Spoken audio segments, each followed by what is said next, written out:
thought you were okay is over now. It's over. You're never gonna feel that those things can make you feel completely alright again. And you don't think anything's wrong, you know, you have girlfriends, they're kinda coming and they're going. That's kinda natural. That's the way life is. When you get to be 35 and 32, something starts creeping in, you know, that's telling you, well, you know, you've done enough of sort of coming and going to realize something's broke. Something's broke. Yeah, so something's wrong, either with me or with the people I'm choosing, or just there's something broke in the machine. So you start to realize that starts to creep into you. And people always talk about women have a body clock, but I think that men have one too.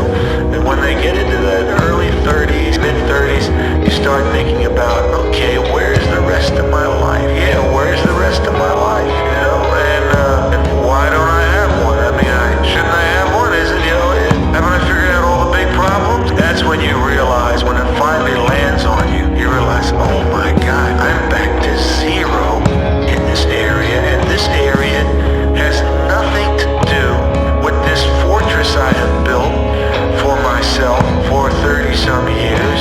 In this other area, I'm completely naked in the desert. There is no fortress. It doesn't exist. Suddenly, when you realize that, you realize how adrift you are, and you realize that life plays a nasty little joke on you, and that you can become quite mature and quite successful and quite developed in one area and be completely retarded in another part of your personality. And so you go about building,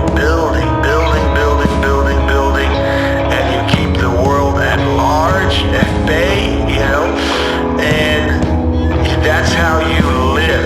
And you believe that not only that's how you live, that's how you can live forever. And then you reach a point where you realize that yes, you have built yourself a fortress and you are locked inside, all by your lonely self. And that's when you realize, I gotta go outside.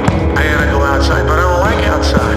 I don't like what's outside. I don't trust any of the people outside. You know, I only trust myself when I'm doing what I do. But outside of that, I don't trust the world at all. And I built a thing where I would survive alone. I didn't trust anybody after my parents left and after I had some very close people who died on me. I said, whoa, this world will kick your ass and burn you inside out. I don't trust anything or anybody that I haven't built myself. Myself.